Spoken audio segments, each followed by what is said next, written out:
Nous, aujourd'hui, l'avenir est un peu morose dans la tête des gars, mais bon, on espère que grâce à cette interdiction, et peut-être aussi d'autres États membres feront la même chose que la France, interdire la pêche électrique dans leurs eaux, le temps qu'en 2021 ça disparaisse, bon, que le stock se régénère et redonne un coup de pouce aux entreprises. Les chalutiers ont souffert en 2013 d'une autre technique ou d'un manque de ressources, et aujourd'hui, ça va beaucoup mieux, et tant mieux. Et donc, on espère la même chose pour les filières des Hauts-de-France. On espère que dans les 2-3 ans à venir, le stock va se régénérer de manière à pouvoir de redonner un petit peu confiance à l'avenir des filières des Hauts-de-France. Chez nous, ça a été accueilli dans le bon sens, puisque c'est ce qu'on attendait depuis longtemps.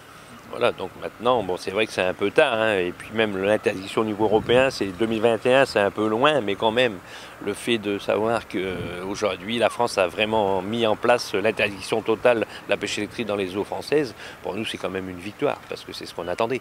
Voilà, donc la France, aujourd'hui, le gouvernement français a appliqué, on va dire, le règlement qui permettait à chaque État membre, à partir du moment où il était inscrit dans le journal officiel, qui permet à chaque État membre de pouvoir interdire dans ses eaux la pêche électrique. Bon, c'est ce que la France a fait, puisque c'est à la demande aussi des pêcheurs des Hauts-de-France. On a dit il faut impérativement, et bon, vu la situation économique qu'on traverse aujourd'hui, l'État français ne pouvait pas faillir à ça.